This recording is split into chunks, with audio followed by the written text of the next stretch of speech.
At my best friend's wedding, a girl lunged forward and caught the bouquet, only for it to slip from her hands and land squarely in my arms. My best friend, Lauren Walker, beamed at me. "Madison, looks like you're the next bride." The guests exchanged knowing glances and turned toward my boyfriend of 8 years, Mason Ryder, the CEO of the Ryder Group. But he calmly plucked the bouquet from my hands and casually passed it to the girl standing beside me, his secretary, Natalie Carter. She caught it first. He ruffled my hair, his voice gentle. "Be good. Give it back to Natalie for now. We'll wait for the next time." The spotlight and the guests' attention shifted with the bouquet, settling on Natalie. I looked at her startled yet shy expression, then rested a hand on my stomach and forced a bitter smile. Mason didn't know there wouldn't be a next time. Our 8-year promise had already come to an end, and we still hadn't taken the step into marriage. And I had already promised my parents, who were royalty, that next week I would leave and return to Montalvia to inherit the family legacy. The moment Natalie Carter ended up with the bouquet, my best friend Lauren Walker's smile vanished. She was even angrier than I was. Leaning close to my ear,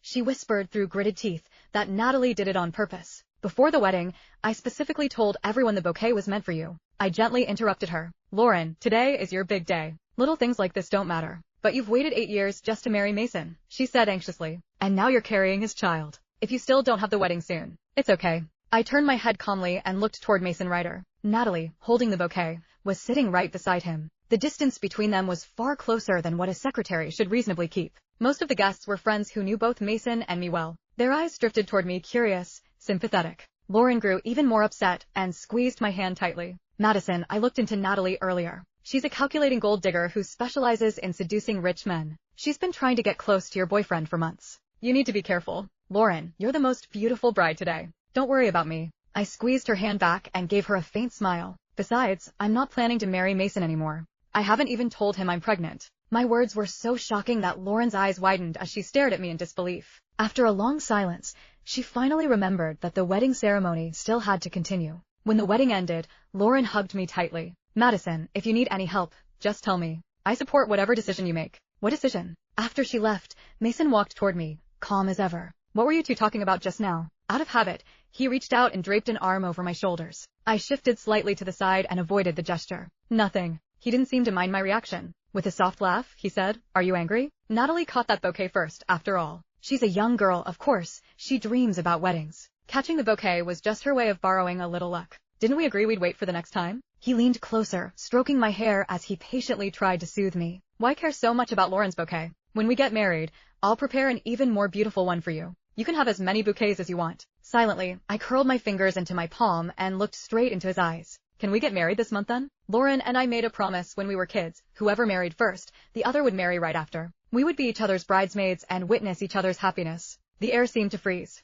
Mason's hand, which had been brushing my hair, paused midair. A few seconds later, he chuckled lightly. "You're still taking childhood jokes seriously? I'm the CEO of the Ryder Group. A wedding can't be thrown together so hastily. Don't rush. I promise you, it will be the most perfect wedding." Bitterness surged quietly in my chest. Every time a conflict arose, he would make promises about, next time, about that future wedding. 8 years had passed, and I was still waiting for the day that promise would come true. But now I had decided to go home. I wouldn't wait any longer. The car moved silently through the night before stopping in front of my villa. Mason unfastened his seatbelt, apparently assuming the tension between us had already passed. Out of habit, he leaned toward me, trying to kiss me. I raised my hand and pressed it lightly against his shoulder. "I'm tired, Mason." He froze and stared into my eyes for a few seconds. Finally, he patted my shoulder gently. Being a bridesmaid is tiring. Get some rest." Natalie said she couldn't get a taxi and is still at the venue. "I'll go back and pick her up. It wouldn't be safe to leave her there alone." I nodded calmly, but Mason didn't move right away. He seemed to be waiting for me to respond the way I usually did, telling him to drive safely, or complaining that he was leaving me home alone so late at night. But instead, I simply opened the car door and stepped out. Watching the car drive away into the distance, I wiped the tears that stung my eyes and dialed my parents in Montalvia. "Mom, Dad, I agree to fulfill the marriage arrangement and marry Devin Ryder." When my parents learned that I was pregnant, they were overjoyed. They said the child was a descendant of the royal family. They would never allow him to carry the stigma of being an illegitimate child. He would be given the best future possible. They also told me that Devin had already prepared several wedding plans for me to choose from. I booked a flight for 3 days later. After returning to the villa, I began clearing out the bedroom drawers, years of keepsakes I had carefully saved, the love letters Mason had written to me, and the photos we had taken together. By the time I finished packing my luggage, Mason came home. "You're still up this late?" His gaze swept over the messy closet and the suitcase beside it. His tone was relaxed. Why are you suddenly sorting through clothes and organizing the closet? Going on a trip? I didn't answer his question. Instead, I asked calmly, did you take Natalie home? Yeah. Her apartment's pretty remote. It really is hard to get a taxi there. Oh. I lowered my head and turned to leave. The next second, Mason wrapped his arms around me from behind. The rose perfume clinging to him made me feel slightly nauseous. It was Natalie's scent. Instinctively, I pushed him away. His body stiffened. He looked at me for 2 seconds, then let out a laugh.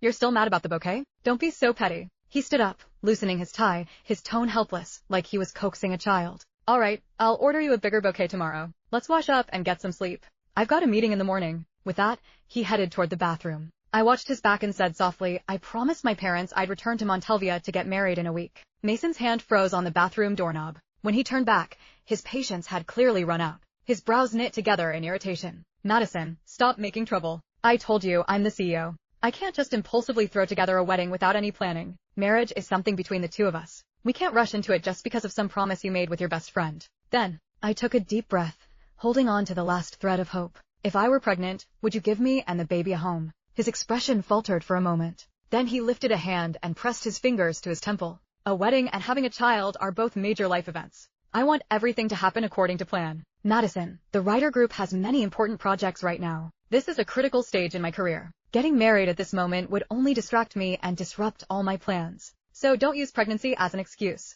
I want to welcome the child when everything is properly prepared. His words fell like stones, each one crashing heavily into my heart. The pain was unbearable. In that moment, I decided to put away every last expectation I had. Seeing my reddened eyes, Mason sighed, his expression softening. Just wait 1 more year. Once my career stabilizes, we'll... Before he could finish yet another promise, the ringing of his phone interrupted him. On the call, Natalie told him there was an urgent issue with the project. Everyone needed to gather immediately for a meeting. After hanging up, Mason left. He took his luggage with him and never came back. Perhaps my sudden talk of marriage had made him feel suffocated. The company had simply given him the perfect excuse to move out and avoid my pressure. What he didn't know was that by the time he returned, I would probably already be back in Montalvia.